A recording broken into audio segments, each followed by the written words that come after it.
Good morning, Brew Daily Show. I'm Neal Fryman. And I'm Kyle Heggie. Today, an NBA franchise set the record for the most expensive sale in pro sports history. And the U.S. hits its lowest ranking ever in the World Happiness Report. It's Friday, March 21st. Let's ride.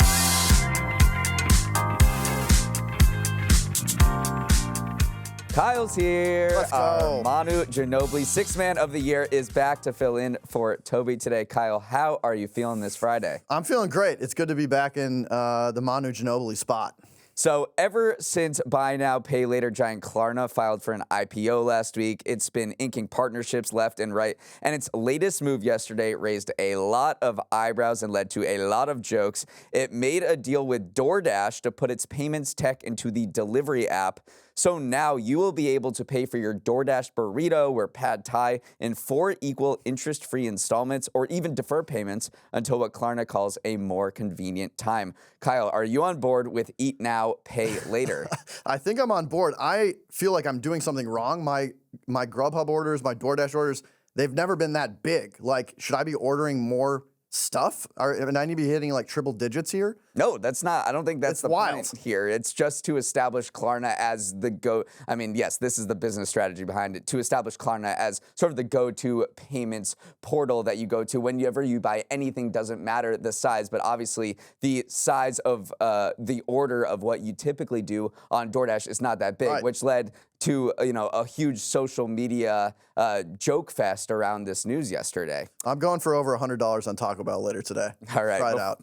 Before we jump into the show, a quick word from our sponsor, Sophos. Kyle, I have a question for you. Do you ever feel stretched a little too thin? The days where I wake up early with the Morning Brew Daily crew are certainly longer than others. Well, I hear that. Well, whenever you need a little extra backup, Sophos is there. They make sure your cybersecurity is locked up tight. Now that you mention it, I do remember you and Toby talking about the importance of defense and offense yesterday. Exactly. With Sophos, no matter your business's size, you get enterprise-grade technology and real-world expertise, always in sync, always in your corner. Playing zone defense or full court press. Okay, someone watched 12 hours of basketball yesterday. That is true. Don't sacrifice your peace of mind as you grow your business. Visit sophos.com for more. That's SOPHOS.com. Well, I think this is a first, but because there's such big stories, we're kicking off our Friday show with Stock of the Week, Dog of the Week, the segment where Kyle and I pick one stock that's got McNeese state-level aura and another that got bounced in the first round. Today, we're doing a 2-for-1 special, kind of like Pert shampoo and conditioner. Our Stock of the Week is Chinese electric vehicle giant BYD, and our dog is its U.S. rival Tesla.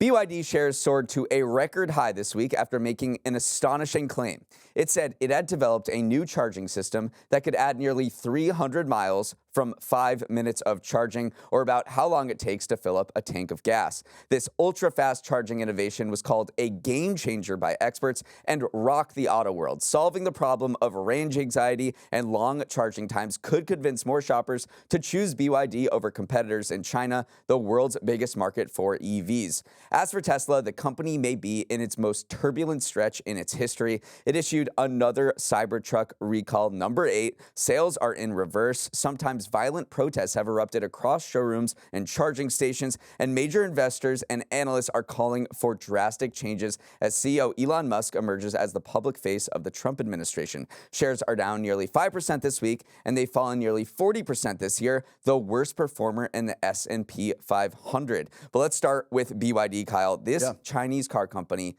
is taking over the world. You can't miss it, seemingly, these days. And if this charging claim is true, this brings about BYD up to 80 kilometers per minute for charging compared to Tesla's 18. So if this proves to be true and they can build a network, this is a leap in terms of charging an electric vehicle. What I think is really interesting about BYD, it's not just about the technology, but this also illuminates the kind of geopolitical trade uncertainties as well. Kim Sung-tae, an executive at the Korea Battery Industry Association, said, quote, "Our companies will maintain their dominance in the U.S. market as long as the IRA, the Inflation Reduction Act, is maintained," referring to Biden-era legislation which excluded electrical vehicle tax credits to Chinese car companies. And so you don't see a lot of BYDs in the U.S. because of the trade. Any. Yeah, because of the trade regulations. However, they are taking over the world. And so that will be really interesting to see how it plays out with tariffs and trade uncertainty only increasing. Right. So last year, the Biden administration, when he was president, implemented 100% tariffs on Chinese electric vehicles to protect the Detroit automakers. Canada also has 100% tariffs. The EU has about 19% tariffs on BYD and other Chinese electric vehicle makers to protect the domestic industries. But still, BYD is becoming an export powerhouse. It already has 15% market share in China, which is the world's largest market for EVs. But it has absolutely expanded its reach to developing markets, and it's going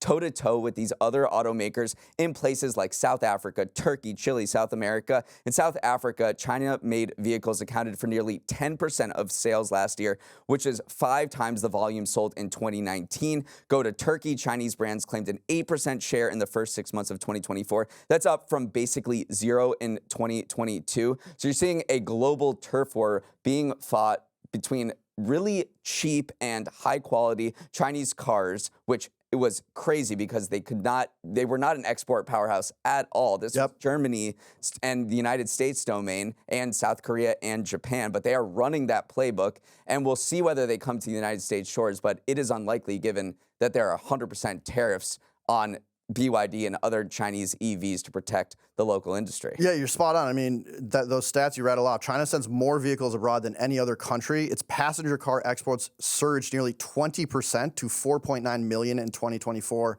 alone. And so I think we're seeing global influence of China through car exportation only increase.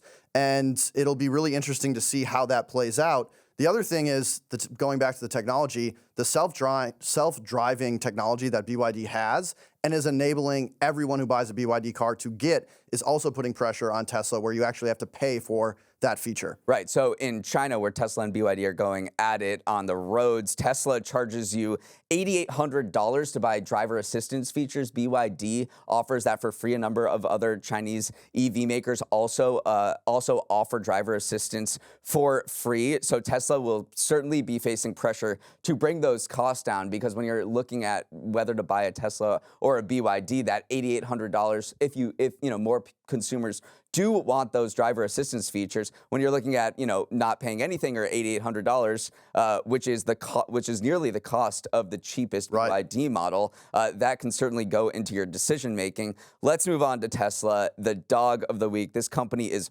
really going through it right now.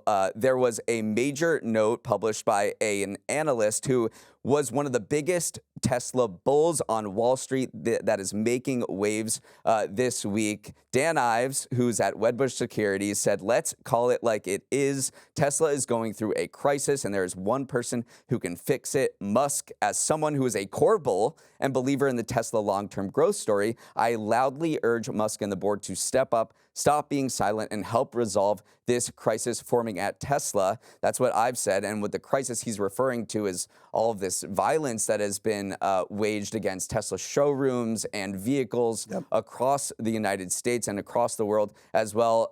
Sinking sales in Europe and in China and in the United States. They've gone into reverse, and a plunging stock price, the worst on the S&P 500. Yeah, the stock price is down 42%, nearly 42% this year. It originally rose a bit due to Musk's relationship with President Trump. That has, been nearly wiped out this year. The other thing that's concerning for Tesla, some data from Morning Consults, their favorable and unfavorable ratings, it used to be pretty wide. People really had a positive, rosy view of Tesla. Now, as according to in January 2025, 35% of people have a favorable view, and 30% have an unfavorable view. So that gap has really, really shrunk, and the brand has become less rosy in the eyes of a lot of consumers. So a falling stock price, a falling brand, it is probably a crisis at Tesla. JP Morgan analyst Ryan Brickman wrote in a research note this week, "We've struggled to think of anything analogous in the history of the automotive industry in which a brand has lost so much value so quickly." And perhaps that brand erosion fell even more this week when Tesla announced its 8th recall of the Cybertruck, about 46,000 of them. They need to fix an exterior panel that could detach while driving. That happened yesterday. So So, yeah, you have investors and analysts calling on Elon Musk to make a public statement saying how he's going to balance his duties in Washington with Doge, with also running Tesla and all of his other companies. Yeah, and we have some like maybe unforced errors at Tesla, but going back to the stock of the week, BYD, the competition is also increasing. So there's a lot of pressure from all directions to Tesla. Yesterday afternoon, President Trump signed an executive order directing Education Secretary Linda McMahon to dismantle her own department. Trump, flanked by children seated at desks, said, "Hopefully McMahon will be our last Secretary of Education, and promised to find something else for you, Linda." Trump and many conservative critics have argued that the education department is wasteful financially, and educational outcomes would be better if left to individual states to manage. Among its many programs, such as tracking student achievement and supporting students with disabilities, the education department is essentially a giant bank, overseeing a massive portfolio of student loans, $1.6 trillion belonging to over 44 million American borrowers. In fact, it's the third largest source of household debt in the United States. The proposed wind down of the education department has raised a lot of uncertainty over how those loans would be administered going forward. The White House yesterday tried to calm those fears, saying that even as it's stripped for parts, the education department's critical functions would continue, such as the oversight of student loans and Pell Grants, which provides aids to students below a certain income threshold. Still, Trump's goal is to make the agency a shell of its former self and ultimately eliminate it, but expect court challenges because it would take an act of Congress to fully abolish the department. Get ready for what the New York Times called a seismic legal battle over the federal government's role in the nation's schools. Yeah, it really, taking a look at the stuff that's adjacent to the loans, like a public service loan forgiveness. So once you have a loan, how does the government help you pay that back? That was a really popular program, and the Biden administration expanded it. It gives people that, work in public service, a nurse, a firefighter, the opportunity for their loans to go away after they've made payments for 10 years. It's like unclear what's going to happen to that program, how the Department of Education would run that if it does get shuttered. So I think there's a lot of questions still here on the kind of domino effects that this decision will have. If you want to move the portfolio of $1.6 trillion somewhere from the education department, the question is which new department oversees it, and what expertise or skills do they have as banking managers to disperse loans and collect that revenue and all of that stuff. Well, one place where they could go ultimately is the Treasury Department. Some advocates of this move say that the Treasury Department has the banking expertise, it has the know-how to be able to administer such a cumbersome and massive program. Trump has also floated the Small Business Administration, and some, even on the more extreme level, would say we should privatize everything about the student loan process. They acknowledge that maybe this process, the student loan apparatus as managed by the education department, isn't the best. They acknowledge there are certain mistakes, but moving it wholesale from one agency to the next would be a mistake. Yeah, that transition would likely be very tough. You mentioned that it would likely take an act of Congress to officially wind this down. The House actually considered an amendment to close the agency in 2023. 60 Republicans joined with Democrats in opposing it. So it's even unclear if Congress has the appetite for this. However, there's been agencies in the past that were phased out as different presidents went through their term. The Interstate Commerce Commission and the Civil Aeronautics Board were two of them. And then additionally, no cabinet-level department has been abolished outright since the U.S. Postal Service replaced the Post Office Department nearly a half century ago. So there's some precedent, but not a whole lot of precedent for doing something like this. Expect major legal battles ahead over the fate of the education department. Up next, Snow White and the never-ending controversies. It's a great time to check between your couch cushions to see if you may have a spare NBA franchise hanging around, because they are fetching a pretty penny, as the Boston Celtics just sold for $6.1 billion to a group led by private equity executive Bill Chisholm. This sale is the highest of any sports franchise and pretty easily surpasses the $4 billion and $3.5 billion paid in 2022 and 2023, respectively, for the Phoenix Suns and the Dallas Mavericks, the last two NBA franchises to be sold before the Celtics. Now, in the background, the valuation of sports franchises have been skyrocketing amidst a general rule change most leagues have adopted, allowing private equity firms to take stakes in teams, making it harder for a single individual or a family to own a team outright. Now, who was selling the team? Well, the Celtics majority owner was Wyc Grousbeck. A group led by Grousbeck bought the Celtics in 2002 for $360 million. And if you felt bad for Wyc for only making a 20x investment here, don't worry. Hopefully the 2 championships the Celtics won during his tenure will help him sleep at night. Final note, the deal still needs approval from the NBA's Board of Governors, and so it should take a few months to officially close. Neal, when is Morning Brew going to buy a franchise? We got to get in the mix here. We're trying. It's getting a little out of our price range, $6.1 billion. And Axios also reported that 6.1 is not going to be the end price here. There's going to be another round of investment that eventually bumps the price up to $7.3 billion. And it shows the marquee nature of that Celtics brand. They're coming off a national championship. They've won 18 titles, the most of any NBA team ever. But when you talk about Bill Chisholm, when this news dropped yesterday, people were like, who? This guy didn't even have a Wikipedia page before he led an investor group to buy the Boston Celtics. He's the co-founder of Symphony Technology Group, which is out of Menlo Park, Silicon Valley, California. He grew up on the North Shore of Massachusetts. Says he's a huge Celtics fan. He went to Dartmouth, so he's a New England guy. He went to the West Coast to make his fortune, and is coming back to buy the Celtics, and is paying a lot to do so. But there's a lot to like about buying a sports franchise now because of what you said. Valuations are booming. There's huge TV rights deals coming, and this also sets the stage for NBA expansion. Yes, that is a really interesting angle, and because of these increased valuations, the fee that would be dispersed to all the teams for allowing another team to enter the league would increase, and just the competition for buying a franchise is really, really heating up. Steve Pagliacua, who's a minority owner of the Celtics, or was, actually put together a group to try to buy it. He was like, we've got the best people, we have the best technology, we would not have any debt financing, and he was rejected for another offer. So people really want to buy franchises. They're the things that even sometimes a billionaire can't buy outright. There's also a sports angle here, which is the team is quite good and their roster is very expensive, and so they're getting into luxury tax bill territory. And so it's still unclear just how much this new ownership group will be willing to put money into it or pay these luxury taxes. Although he did say, quote, "I bleed green, I love the Celtics, and it's all about winning." So we'll see if Bill is ready to foot the bill. We'll see whether he's ready to foot the bill, because this team is going to cost $400 million in payroll and taxes coming up.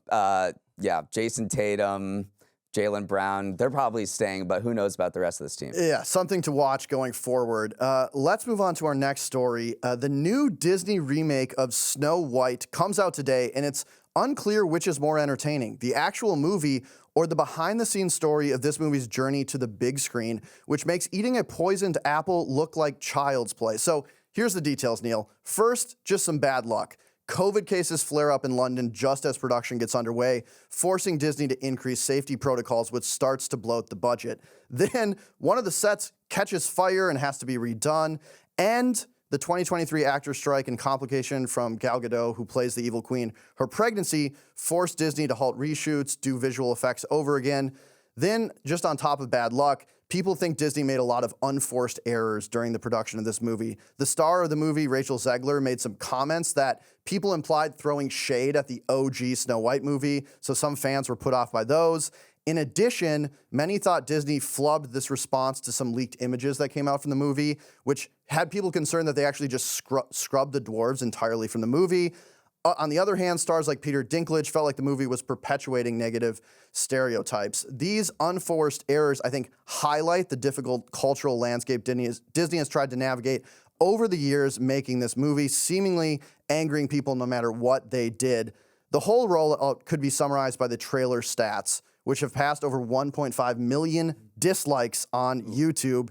Neal, is this actually a big deal, or is this movie going to be just fine? We'll find out this weekend. I mean, Disney has done this series of live-action remakes: Little Mermaid, Lion King, Mufasa, Aladdin, Beauty and the Beast. They have Lilo and Stitch and Moana coming up, where they take their old animated movies and make them into live-action, very weird-looking remakes. But I guess people watch them. But Snow White is very interesting IP because it came out in 1937. 7 a long, long time ago. Very, a lot longer than some of these other live action remakes. So if you are trying to get kids excited about certain princesses and getting them to come to your theme parks and just be involved with this particular IP, Snow White might not be on their radar. So this is a big deal for Disney to get Snow White back on the forefront of people's minds so they can get that Disney flywheel going. You see the movie, then you go to the parks, then you buy the toys, et cetera, then you watch the show on Disney+. So this is